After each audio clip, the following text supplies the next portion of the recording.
इंसान को कभी भी ज़िंदगी में अपने ऊपर भरोसा नहीं खोना चाहिए और ना ही ईश्वर के ऊपर भरोसा खोना चाहिए, क्योंकि ये दो चीज़ ऐसी हैं जो आपको किसी भी मुसीबत से निकालने की क्षमता रखती हैं। और यही वो दो चीज़ हैं, अगर वहाँ पर कुछ भी मिसिंग है, आपको अपने ऊपर भरोसा नहीं है या आपको ईश्वर के ऊपर भरोसा नहीं है, मतलब आपको होप नहीं है, तो फिर आप सिंपल सी चीज़ में भी फंस सकते हो, आपका सॉल्यूशन तक पहुंचना ही असंभव हो जाएगा। तो कभी भी अपने ऊपर और प्रभु के ऊपर जो भरोसा है, विश्वास है, उसको ना खोएं और प्रयास करते रहें। मैं हूं आपके साथ डॉक्टर दिलीप और सिंह राशि के लिए मार्च के महीने का जो बहुत ही विशेष महीना है राशिफल लेकर हाजिर हूँ। बहुत ही विशेष इसलिए है क्योंकि इस महीने मीन राशि में 6 ग्रह आने वाले हैं, साथ में वहाँ पर राहु भी होंगे। तो राहु किसी भी ग्रहों के प्रभाव को बढ़ा देते हैं। और कौन कौन होंगे वहाँ पर? सूर्य होंगे, शनि होंगे, बुध होंगे, शुक्र होंगे, राहु होंगे, चंद्रमा होंगे।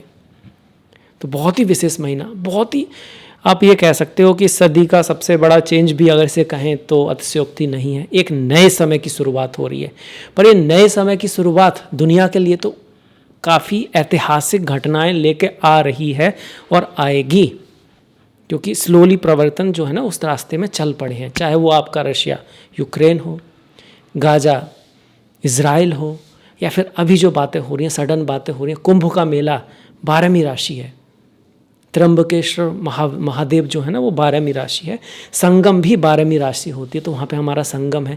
तो वहाँ पर बहुत बड़ी घटना भी हो रही है 144 साल बाद। इसके साथ साथ वहाँ पे कुछ ऐसा भी हो रहा है जो पहले नहीं हुआ, तो कुछ उल्टा सीधा, कुछ हेवार्ड चीज़ें भी हो रही हैं, कुछ नई चीज़ों की शुरुआत हो रही है दुनिया में। AI आ रहा है आपका, artificial intelligent, general artificial intelligent, और कुछ पुरानी चीज़ें जाने वाली हैं।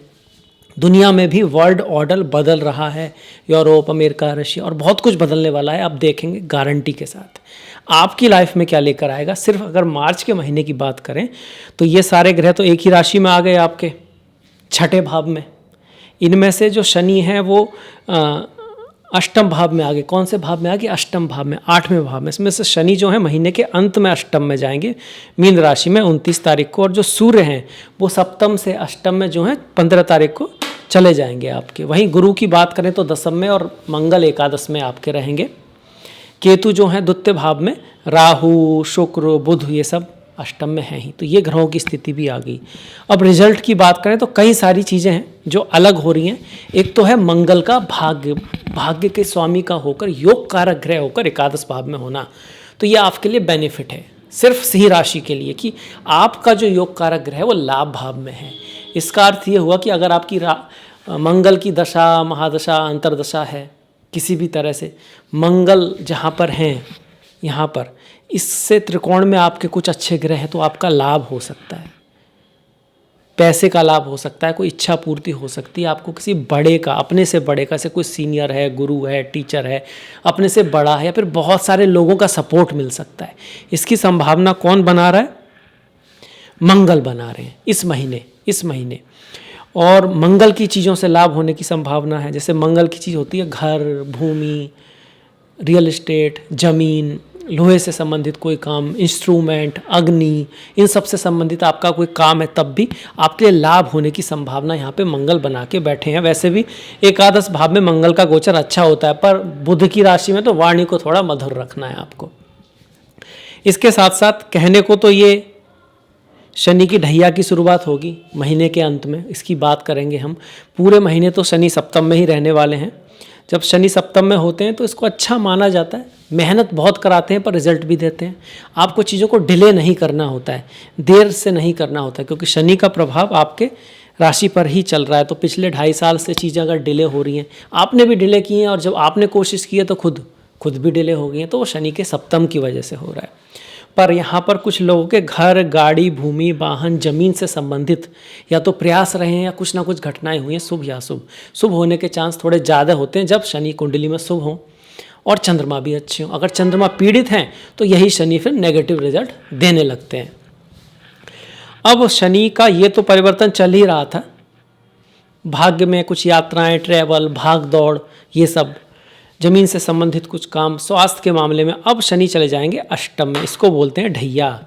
ढैया से लोग डरते हैं और अगर कुंडली में शनि खराब है तो थोड़ा डरना भी चाहिए, पर अगर शनि अच्छे हैं और चंद्रमा भी ठीक हैं और किसी अच्छे ग्रह की दशा महादशा है, उस केस में ये आपको इनहेरिटेंस दिला सकते हैं, कोई सडन लाभ करा सकते हैं, इंश्योरेंस से धन पैसा दिला सकते हैं, ससुराल के थ्रू, माता पिता के थ्रू, या कुछ ऐसा पैसा जो आपने नहीं कमाया है आपको मिल सकता है अष्टम भाव में शनि के आने से। आयु को बढ़ाने वाले होते हैं, पर स्वास्थ्य का आपको ध्यान रखना होता है। मेहनत कराएंगे, एफर्ट कराएंगे, क्योंकि लोहे के कदम लेकर आ रहे हैं। उस दिन चंद्रमा भी यहीं होंगे, तो ये 8वां भाव आ गया ना, 4-8 में अगर चंद्रमा जो 29 तारीख होगी उस दिन जहाँ शनि होंगे वहीं चंद्रमा होंगे, तो आपकी राशि से अष्टम में आ गए चंद्रमा। इसलिए मेहनत कराएंगे, एफर्ट कराएंगे। अगले 2.5 साल आपको प्रयास थोड़ा ज़्यादा ही करना पड़ेगा जहाँ तक शनि की बात है, जो उस महापरिवर्तन की बात है। पर अगर इसी महीने पे फोकस करें तो मैं कहूँगा कि आपको करीब 25 मार्च से लेकर और 15 अप्रैल तक कुछ भी बहुत बड़ा नहीं करना है, बिल्कुल भी कोई भी बहुत बड़ा रिस्क नहीं लेना है। अपने सास ससुर के साथ ध्यान रखना, या ससुराल में कुछ ऊपर नीचे चीज़ें हो सकती हैं। बिजनेस के मामले में, सर्विस से ज़्यादा बिजनेस के मामले में आपको कोई भी बहुत बड़े निर्णय लेने से बचना है। 15 मार्च के बाद 15 अप्रैल तक भी कर सकते हैं, और वो भी जो भी करेंगे बहुत अवेयर होकर, बहुत ध्यान से। खास करके अगर आपकी जन्म पत्री में यहाँ पर ग्रह हैं तो आपको देखना पड़ेगा। किसी भी साइट पे जा सकते हैं, एस्ट्रोसेज पे जा सकते हैं, नाम लिखिएगा, अपना डेट ऑफ बर्थ लिखिएगा, टाइम लिखिएगा, आपकी कुंडली आ जाएगी। अगर आपके चंद्रमा सिंह राशि में है तो आपकी सिंह राशि है। लग्न से भी देख सकते हैं अगर आपका लग्न सिंह, और अष्टम में अगर आपके कुछ ग्रह हैं, खास करके अगर राहु शनि है तो फिर आपको थोड़ा ध्यान देना है। अगर शुक्र बुध है तो फिर इस महीने आपको लाभ हो जाएगा। अगर शुक्र हैं तो उस महीने आपके करियर में कोई चेंज आएगा जो आपके लिए अच्छा होगा, बढ़िया होगा। अगर शुक्र हैं तो वैसे भी शुक्र बढ़िया ही कर रहे हैं, शुक्र की दशा महादशा अंतरदशा है तो, और यहाँ पर नहीं भी बैठे हैं तो कुछ ना कुछ माइनर पर अच्छा चेंज होगा, बढ़िया चेंज होगा। किसी पुराने दोस्त, फ्रेंड, बॉस, टीचर, गुरु या प्रभावी व्यक्ति की वजह से आपको कोई हेल्प हो जाएगी। इस तरह का योग शुक्र बना के बैठे हैं इस महीने। अगर राहु या शनि बैठे हुए हैं आपके चार्ट में यहाँ पर, और साथ में इतना काफ़ी है कि राहु शनि बैठे हुए, तो स्वास्थ्य का ध्यान रखना है। बिजनेस में कुछ उतार चढ़ाव आ सकता है। फॉरेन से अगर आप काम कर रहे हैं तब तो थोड़ा सा पॉजिटिव है, अदरवाइज़ ये थोड़ा नेगेटिव रहेगा। अगर राहु शनि आपके चार्ट में यहाँ पर नहीं है तो उतना प्रभाव नहीं रहने वाला। उस केस में फिर आपको बस थोड़ा ध्यान रखना है, चीज़ों को थोड़ा संभल के करना है। बिजनेस में, मैरिज लाइफ में, पार्टनरशिप में, बिजनेस पार्टनरशिप में, ससुराल में, इस चीज़ में आपको ध्यान रखना है। अगर आप बिजनेस नहीं करते, आपकी जॉब है, आप सर्विस में हैं, तो फिर उसके हिसाब से थोड़ा सा बेटर है, अच्छा है। अब यहाँ पे जब शुक्र राहु के साथ आएंगे तो आपको डीप चीज़ों में अगर आपका काम है, जैसे कि एस्ट्रोलॉजी है, ज्योतिष है, रिसर्च है, आप कहीं पढ़ाई लिखाई कर रहे हैं, कोई किसी तरह का ज्ञान ले रहे हैं, तो उसके लिए अच्छा है। आप किसी ऐसे काम पे हैं जिसको छुपा के करते हैं, जैसे कि कोई डिटेक्टिव वगैरह होते हैं, जासूस वगैरह होते हैं, है ना, उनका काम होता है उनको छिपा के करना होता है। कोई सीक्रेटिव काम है, मिलिट्री का भी हो सकता है कुछ, उसमें वो आपकी हेल्प करेंगे। सर्जरी वगैरह में हैं आप, टैक्स वगैरह में हैं, अदर पीपुल मनी से आपका कुछ संबंध है, दूसरों के धन को आप किसी तरह से लेते हैं, उसको कुछ भी इस तरह का काम है जो दूसरों के धन से संबंधित है, तो उसमें भी वो आपके लिए पॉजिटिव रहेंगे। और अगर ऐसा नहीं है तो फिर आपको थोड़ा ख्याल रखना है। ज़मीन के नीचे जो चीज़ें होती हैं, पेट्रोल है, डीजल है, गैस है, केमिकल हैं, ये सब चीज़ें भी हो सकती हैं। इसके लिए भी यहाँ पे ठीक है, अच्छा है, ये बुरा नहीं है। पर अगर ऐसा नहीं है तो आपको ध्यान रखना पड़ेगा। इसके साथ साथ ये तो रहा राहु और शुक्र का। राहु और शनि के मामले में मैं यही कहूँगा कि भैया 2 महीने, अगले जो 2 महीने हैं थोड़ा संभल के चलना है। स्वास्थ्य के बारे में, रिलेशनशिप के बारे में, बिजनेस के बारे में, व्यापार के बारे में थोड़ा सा आपको ध्यान रखना ही पड़ेगा। पहले भाव का स्वामी 15 दिन तक आपके सप्तम भाव में रहेगा, तो आपका सारा फोकस पार्टनर पर, बिजनेस पर। आप बहुत मेहनत करने वाले हैं बाहर की दुनिया को संभालने के लिए, पैसे के लिए। आपको नेम फेम भी मिल सकता है अगर सूर्य की दशा महादशा है या सूर्य की यही स्थिति है। पर आप ज़्यादातर दूसरों के हिसाब से चीज़ें करने की कोशिश करोगे, दूसरों को बहुत इंपॉर्टेंस देने वाले हो। आपके स्पाउस की, पार्टनरशिप की, बिजनेस की, अदर पीपल जो हैं आपकी लाइफ में, उनकी बहुत इंपॉर्टेंस 15 तारीख तक बढ़ सकती है, या उनकी वजह से आपकी लाइफ में कुछ इवेंट हो सकते हैं। 15 के बाद ये शनि जहाँ जा रहे हैं ना, 29 को जाएंगे, सूर्य यहाँ को 15 को ही आ जाएंगे। अब इनका यहाँ 15 को आना बहुत ज़्यादा कह सकते हो, बहुत ज़्यादा पॉजिटिव तो नहीं है। स्वास्थ्य की दृष्टि से आपको थोड़ा ध्यान ही रखना है यहाँ पे। और क्योंकि राशि का स्वामी कहाँ गया, अपने से 8 में गया आपका। पर ये इस चीज़ को कहता है कि आपकी कोई इंट्यूशन बहुत अच्छी हो सकती है। आपको जिसको बोलते हैं लॉजिकल थिंकिंग से भी ज़्यादा, जैसे किसी को सपने दिख जाते हैं, किसी को एक आइडिया हो जाता है, किसी को आभास हो जाता है, उस तरह की चीज़ों के लिए यहाँ पे सूर्य अच्छे हैं। स्पिरिचुअलिटी अध्यात्म के लिए अच्छे हैं। फिर भी मटेरियल पर्पस के हिसाब से, धन है, पैसा है, ज़मीन है, इन सब संबंधित चीज़ों के हिसाब से आपको थोड़ा ध्यान रखना है। पारिवारिक बिजनेस है, कोई बड़ा निर्णय लेना है तो टाल दीजिएगा, है ना। कम से कम 15 अप्रैल तक आप टालने की कोशिश करें तो अच्छा रहेगा, क्योंकि सूर्य यहाँ से निकल के भाग्य भाव में पहुँच जाएंगे। इस बात को आपको ध्यान में रखना है। 15 मार्च से लेकर 15 अप्रैल तक का जो समय है, नॉट द वेरी पॉजिटिव, सबसे बेस्ट समय नहीं है। खुद शनि का यहाँ आना ऐसा नहीं कि ढैया है तो हमेशा खराब ही है, डिपेंड करेगा आपके चार्ट में शनि की स्थिति कैसी है, जन्म पत्री में जब आप पैदा हुए उस समय शनि कैसे थे, और अभी आपकी दशा महादशा कैसी है। तो डरने की बात नहीं है, पर हाँ अवेयर रहने की बात ये है। वहीं गुरु तो ऐसे ही हैं, बदलने वाले हैं मई में फिर वो आपके लिए गोचर में पॉजिटिव हो रहे हैं। अभी तो वही है, दसम में है। दसम में बुरे नहीं होते, भाग दौड़ काफ़ी हुई होगी, मेहनत लाइफ में बहुत चल रही होगी, बहुत प्रयास करने के बाद कोई रेस्पॉन्सिबिलिटी भी मिली होगी, पर जिसको रिजल्ट कहते हैं वो कुछ बहुत ज़्यादा नहीं मिलता जब गुरु दसम में रहते हैं। काम बहुत होता है, और कई बार हम बहुत से लोगों की हेल्प भी करते हैं तो उससे आपको कुछ नहीं मिलता, ये रहता है जब गुरु दसम में होते हैं। ये सब कब तक चलने वाला है, वैसे मई तक ही चलने वाला है, अनलेस आपके दसम भाव में कुछ अच्छे ग्रह हों तो उसकी वजह से पद प्रतिष्ठा या प्रमोशन आदि होने के चांस यहाँ गुरु बना रहे हैं। अगर आपका जॉब नहीं है तो जॉब मिलाने में वो आपकी सहायता करेंगे। काम अगर नहीं है तो उसको दिलाने में गुरु यहाँ सहायता ज़रूर कर सकते हैं। अब गुरु की यहाँ से केतु पर भी दृष्टि आएगी। वाणी में, वाणी जो होती है ना, बोलना, वहाँ पे कभी कभी आप कह सकते हो कुछ बोल दिया, उसका गलत मतलब निकल जाना, कुछ लिख दिया किसी को तो उसने कुछ और समझ लेना, ये सारी चीज़ें 1 साल से चल रही होंगी, क्योंकि केतु भी वहाँ आ गए हैं। इसी में जब भी जल्दबाजी से एक्स्ट्रा इमोशन में आपने कुछ कहा है, उसमें कुछ गलती होने की संभावना रही है और अभी भी है मई तक। इस तरह की स्थिति गुरु की वजह से बनी हुई है।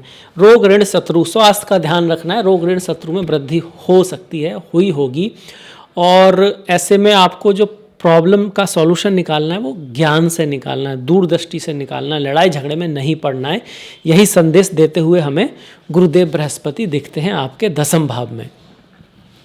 अब जो गुरु हैं वैसे तो आपके पंचम भाव के स्वामी हैं, साथ में अष्टम भाव के स्वामी है। तो अष्टम का स्वामी पंचम में, पंचम का आप कह सकते हो अष्टम का स्वामी दसम में, दसम का स्वामी अष्टम में। तो ये परिवर्तन हो रहा है आपका गुरु और शुक्र के बीच। ये जो परिवर्तन है ये करियर में चेंज ला सकता है, ट्रांसफ़र करा सकता है, ट्रैवल करा सकता है, कोई जिसको बोलते हैं डिपार्टमेंट में चेंज करा सकता है। पढ़ाई लिखाई के हिसाब से अच्छा है। पंचमेश का दसम में आना, पढ़ाई लिखाई, कुछ नॉलेज, विजडम, आप किसी तरह के एजुकेशन में है, अभी आप स्टूडेंट हैं, पढ़ाई लिखाई कर रहे हैं, तो आपके लिए फिर बढ़िया है। एफर्ट से, मेहनत से आपको कुछ डिग्री वगैरह मिल सकती है, स्कॉलरशिप वगैरह भी मिल सकती है। पढ़ाई लिखाई के लिए यहाँ पे अच्छा योग है। प्रेम की बात करेंगे तो ठीक है, क्योंकि शनि तो महीने के एंड में आपके दहिया स्टार्ट होगी, तब तक पूरे महीने तो ठीक ही है, पर अब 29 मार्च के बाद प्रेम के मामले में, शादी के मामले में, विवाह के मामले में आपको ज़्यादा रेस्पॉन्सिबल होना पड़ेगा। चीज़ों को और गहराई से समझने की आवश्यकता होगी। अगला जो पार्टनर है और या पार्टनर्स की फैमिली है, उसके फ्रेंड्स हैं, शायद उनको भी समझने की आवश्यकता हो, क्योंकि कहीं ना कहीं उनकी वजह से लाइफ में कुछ दिक्कत या उनसे कुछ दिक्कत होने की संभावना यहाँ पे बनती है 29 मार्च के बाद। केतु इसी तरह चल रहे हैं, केतु भी मई तक ऐसे ही रहने वाले हैं। और वाणी का विशेष ख्याल रखें। धन के मामले में कोई भी, जिसको बोलते हैं ना, जल्दबाजी में निर्णय आपको नहीं लेना है। गणेश जी की पूजा बहुत इम्पॉर्टेंट हो जाती है अगर केतु की दशा चल रही है तो। अब ये सब देखने के बाद वाणी का विशेष ख्याल रखना है, परिवार का विशेष ख्याल रखना है। क्यों? यहाँ पर केतु तो है ही, इस पर मंगल की दृष्टि भी आ रही है, 1 2 3 4। एक मंगल की दृष्टि आपके पंचम भाव पर भी है, मतलब प्रेम के मामले में आपको थोड़ा एग्रेसिव नहीं होना है, गुस्से में नहीं आना है, और इस भाव पर जो मंगल की दृष्टि है वो अच्छी है। कहीं ना कहीं रोग ऋण शत्रु को समाप्त करने में मंगल आपकी हेल्प करने वाले हैं, गुरु भी हेल्प करने वाले हैं। कोई मुकदमा चल रहा है, कुछ इस तरह का केस वगैरह चल रहा है, या कोई भी ऐसा काम हो रहा है तो मंगल उसमें आपकी हेल्प करेंगे, क्योंकि ये जो भाव है सेवा का है, रोग ऋण शत्रु का है इन अ वे। अब इस पर गुरु मंगल की दृष्टि जो कि दोनों दोस्त हैं, दोनों का जो कहीं ना कहीं आप कह सकते हो ऐसे ग्रह हैं जिनकी आपस में बनती है, गुरु और मंगल। मंगल एक्शन है, गुरु ज्ञान है। ज्ञान पूर्ण एक्शन अगर लोगे तो आपको विजय मिलती है, जीत मिलती है। अज्ञानपूर्ण अगर आप एक्शन लोगे तो उससे आपको हार होगी। समय पे जो चीज़ें करते हैं उससे आपको अच्छा रहता है। जैसे बचपन है तो उसमें थोड़ा खेलना पढ़ाई करना ठीक है ना, समय के हिसाब से। खेलना तो वैसे भी अच्छा है, हमेशा ही अच्छा है, पर समय के हिसाब से चीज़ें करना बहुत ज़रूरी है। इसी को हम गुरु मंगल योग कहते हैं कि एक्शन लेगा व्यक्ति कैसे, समय पर, समय अनुसार जब क्या करना है, इस चीज़ का ध्यान रखता है व्यक्ति, इसीलिए कामयाब होता है। अब ये योग आपके गोचर में बन रहा है तो ये तो बहुत अच्छी बात है, आपको कहीं ना कहीं समय पे की महत्वता का आपको भास होगा। पर अगर आपकी कुंडली में भी है तब ये आपको पूर्णतः रिजल्ट दे पाएगा, क्योंकि सबसे महत्वपूर्ण जन्म कुंडली ही होती है। अब इसके बाद बढ़ जाते हैं त्योहारों की तरफ। देखिए 14 और 15 तारीख की होली है, तो होली की आपको बहुत बहुत शुभकामनाएं। 30 तारीख से चैत्र नवरात्रि शुरू हो रहे हैं आपको, तो नवरात्रों की भी आपको बहुत बहुत शुभकामनाएं। या देवी सर्वभूतेषु मातरूपेण संस्थिता नमस्तस्ते नमस्तस्ते नमस्तस्ते नमो नमः। उगाड़ी और गुड़ी पड़वा जो है वो भी 30 की है। 31 को छेती चंद्र झूलेलाल जो संत हैं उनका फेस्टिवल है, सिंधी लोगों का बहुत बड़ा त्यौहार है, तो उसकी भी बधाई हो। 14 तारीख को फागुन पूर्णिमा, 10 तारीख को अमालिका एकादशी, 25 को पाप मोचनी एकादशी। ओम नमो नारायणाय, ओम नमो भगवते वासुदेवाय। जो भगवान शिव के भक्त हैं उनके लिए 11 और 27 तारीख बहुत महत्वपूर्ण है। इन दिन प्रदोष है और 27 की शिवरात्रि भी है। चिदानंद रूपा शिवोहम शिवोहम। 17 की संकष्टी, 29 की चैत्र अमावस्या और 14 की मीना संक्रांति है। सूर्य मीन राशि में जा रहे हैं, सूर्य मीन में जा रहे हैं, राहु तो मीन में बैठे ही हैं, शनि मीन में जा रहे हैं, बुध मीन में है, शुक्र मीन में है। तो बहुत ही महत्वपूर्ण समय है, बहुत ही विशेष महीना है, बहुत ही अवेयर होकर सारी चीज़ें करनी है। डरना वरना नहीं है, क्योंकि डरने से कुछ होता नहीं है। अपने ऊपर और ईश्वर पे भरोसा रखना है और सब अच्छा होगा। इसी के साथ मैं अब इस वीडियो को समाप्त करता हूँ। अगर आपको अच्छा लगा है तो लाइक कर सकते हैं, पहली बार है तो सब्सक्राइब कर सकते हैं। अगर आपको ज्योतिष में रुचि है घंटी वाला बटन दबा सकते हैं। कोई ना कोई कमेंट ज़रूर कीजिएगा। आपसे मुलाकात होगी नेक्स्ट वीडियो में, तब तक के लिए बहुत बहुत धन्यवाद। नमस्कार।